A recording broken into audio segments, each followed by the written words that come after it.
আমাদের একমাত্র রাজপুত্রের জন্মদিনের বাজেট হচ্ছে ৳৩০,০০০ শুধু ওর গিফটের জন্য। তো ওর জন্মদিন ছিল ১০ই সেপ্টেম্বর যেটা আমরা সেলিব্রেট করতে পারিনি আমাদের একটু ফ্যামিলির ব্যস্ততার কারণে। তো আমরা হচ্ছে এটা একদম পিছিয়ে নিয়ে চলে গেছি হচ্ছে আগামী অক্টোবর মাসের ১০ তারিখে। যেহেতু আমরা সেলিব্রেট করব তো ওকে তো গিফট দিতেই হবে। তো ওর গিফটের জন্য আমরা রেখেছি ৳৩০,০০০ বাজেট। আর এই ৳৩০,০০০ র কথা শুনে যাদের অ্যাবিলিটি একেবারেই নেই তারা হচ্ছে অনেক বেশি কটু কথা বলতে পারেন বা আপনাদের মাইন্ডে লাগতে পারে যে, "এত ঢং করার কি আছে? ছোট পিচ্চির জন্য ৳৩০,০০০ দিয়ে গাড়ি কিনতে হবে? এত ভাব?" আবার হচ্ছে যাদের অ্যাবিলিটি অনেক বেশি, তারা আবার নেগলেক্ট করতে পারেন যে, "মাত্র ৳৩০,০০০ দিয়ে গাড়ি গিফট করবে। আমরা তো লক্ষ, লক্ষ টাকা দিয়ে আমাদের বাচ্চাদের গাড়ি গিফট করি বা অনেক কিছু দেই।"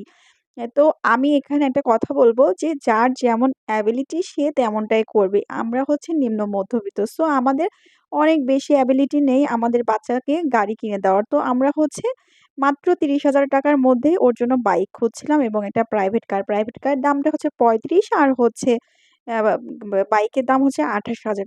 তো আমরা জাস্ট চয়েস করে আসলাম আরো বেটার কিছু দেখব।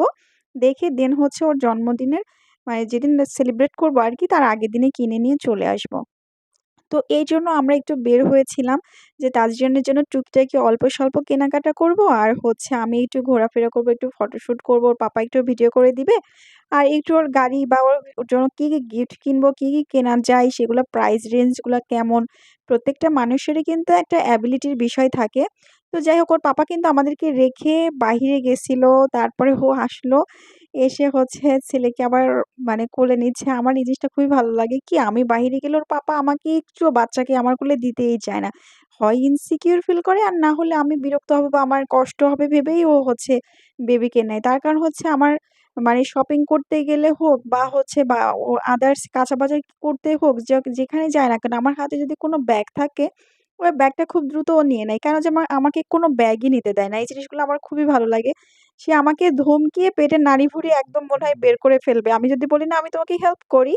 তো যাই হোক সে কোনো মতেই শুনবে না। তো আমরা হচ্ছে তাজরিনের জন্য এখানে কেনাকাটা করতে এসে ওর গায়ের সাথে দিয়ে মানে ওর পাপা দেখছিল যে মেজারমেন্টটা ঠিক আছে কিনা। ও কিছুতেই দেখতে দিবে না। ও কেন জানি বোর ফিল করতেছিল। কারণ আমরা অনেকক্ষণ আগে বের হয়েছিলাম আর ওর পাপা দীর্ঘক্ষণ আমাদের সাথে ছিল না। ও আমার সাথে একা, একা ঘুরছিল। বারবার বলছিল, "পাপা কোথায়?" তো এজন্য আরকি ওর কাছে একটু কেমন, কেমন লাগছে যে হচ্ছে মানে বোরিং লাগছে। অনেক গরম ছিল। গ্রাউন্ড ফ্লোরে ছিলাম। আর আমরা সবসময় এক্সপোর্ট কোয়ালিটির ড্রেস কিনি আমার বেবির জন্য। তো আমাদের অলরেডি কেনাকাটা শেষ। এখান থেকে হচ্ছে কেনাকাটা শেষ করে তারপরে আমার বেবি কিন্তু অনেক বেশি বাদাম খাওয়া পছন্দ করে। তো ওর পাপা হচ্ছে ওর জন্য এখানে আসলো বাদাম নেওয়ার জন্য। আর আমি একটা জিনিস খেয়াল করি, ওর পাপা না সবসময় ছেলের কথা বলে বাদাম কিনে নিয়ে যায়। কিন্তু ছেলের থেকে বেশি ভাগ বসায়। সে নিজেও মানে খুব পছন্দ করে মানে বাদাম খাওয়া। আমার খুব একটা ভালো লাগে না। বাট প্রতিদিন বাবা-ছেলে নিয়ম করে বাদাম কিনে নিয়ে যাবে এবং বাবা-ছেলে একসাথে খাবে। আমার ছেলে বৃথা চেষ্টা করল সেই পলিটাকে মোড়ানোর। আসলে ছোট মানুষ তো কপি করে। ওরা যা যখন যেটা দেখে সেটাই ওরা কপি করার চেষ্টা করে। তো যাই হোক আমাদের সমস্ত কেনাকাটার সবকিছু শেষ করে আমি ক্যামেরাম্যানকে পেছনে লাগিয়ে দিয়েছি বলেছি, "তুমি একটু ভিডিও করে দাও।" আর আমার ক্যামেরাম্যানটা না অনেক লাজুক। সে এগুলো পছন্দই করে না। তারপরেও যেহেতু বউয়ের চয়েস, বউ চাচ্ছে যে একটু ক্যামেরা ধরবে। তো এজন্য সে আমাকে হেল্প করতেছিল। আমি সত্যি কথা লাকি যে এমন একজন ক্যামেরাম্যান লাইফ পার্টনার হিসেবে পেয়েছি। সে সবসময়ের জন্য আমার প্রায়োরিটিটা সবথেকে বেশি দেয় সর্বক্ষেত্রে।